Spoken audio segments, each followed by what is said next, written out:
Aujourd'hui, j'aborde un sujet avec vous qui est comment rester authentique lorsqu'on est jugé publiquement, lorsqu'on reçoit des commentaires. C'est pas que j'ai imaginé qu'il y a un jugement, il y en a réellement un. S'exposer, prendre la parole, oser transmettre, moi, ça me demande à toutes les fois de faire face à justement cette peur d'être jugé, cette peur d'être critiqué. À travers le temps, à travers les années, mon besoin, mon désir de transmettre, de donner des moyens pour arriver à être plus libre dans notre vie, à être plus heureux, ce besoin-là est plus fort que la peur. C'est ce qui me motive à chaque fois d'ailleurs. Aussi, le fait que je reçois souvent des commentaires positifs où les gens me partagent l'impact que mes témoignages ont pu avoir sur eux, mes écrits, mes vidéos, bref, c'est ce qui me nourrit puis c'est ce qui alimente mon désir de continuer à transmettre en prenant la parole publiquement. Par contre, c'est vrai que ça vient avec la possibilité d'être critiqué et d'être jugé. Et moi, ça m'est arrivé tout récemment. J'ai publié un post il y a quelques semaines de moi en montagne où j'atteins un certain niveau d'altitude et où j'étais pleine de joie, pleine de fierté de mon dépassement.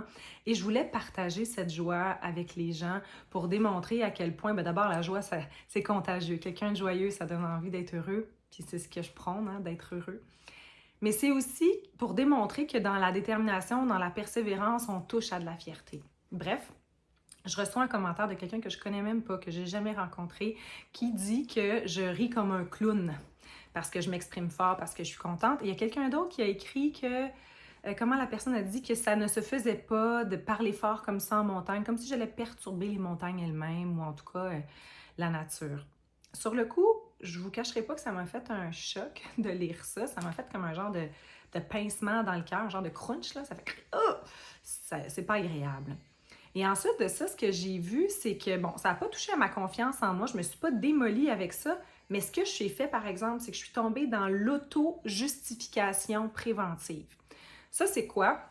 C'est un terme qui est utilisé par le docteur Jacques Salomé lorsqu'il parle d'auto-sabotage.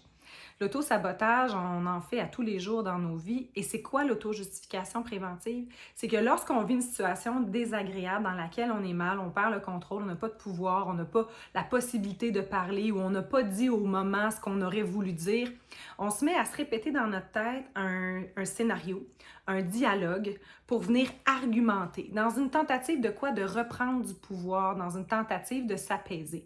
Mais quand on fait ça dans notre tête sans arrêt, c'est une pollution, c'est du sabotage. Parce que j'ai pas de pouvoir pour aller argumenter ou venir changer le cours des choses de ces personnes qui ont écrit ça.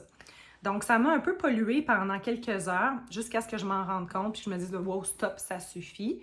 Je vais pas leur laisser tout ce pouvoir-là de m'affecter. Il y a peut-être 150 personnes qui ont apprécié puis il y a ces deux personnes-là qui ne l'auront pas apprécié. Alors, je me suis arrêtée. Bon, j'étais sensible à moi dans le fait que ça m'avait dérangée. Mais aussi, ce que j'ai contacté, c'est le fait que ça vient, c'est une conséquence.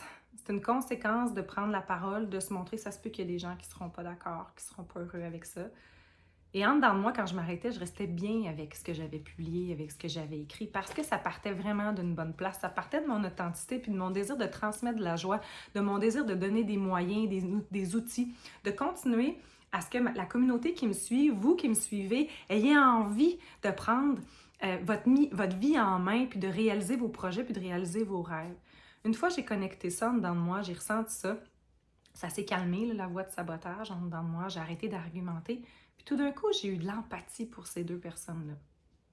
J'ai eu de la sensibilité pour eux. Je me suis dit, aïe, aïe, ils doivent pas être heureux pour avoir envie d'écrire des choses comme ça. Ou s'ils sont pas heureuses, ces personnes, il y a quelque chose qui se passe qui fait qu'ils véhiculent une énergie moins agréable. Fait que j'ai juste eu envie de leur envoyer une vague d'amour.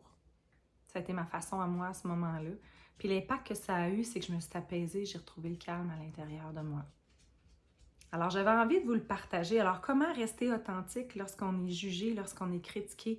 C'est de rester aligné avec le pourquoi moi j'ai osé dire publiquement, pourquoi je me suis montrée, qu'est-ce qui a motivé ça? Et une fois que je le reconnecte à l'intérieur de moi, il y a quelque chose qui fait que ça crée une distance avec les jugements défavorables qui peuvent rentrer. Donc voilà. Si vous avez envie d'approfondir un peu plus sur le sujet, d'abord, c'est sûr que mon livre est un super outil pour continuer à gagner en authenticité dans votre vie, voir comment ça peut s'appliquer quotidiennement.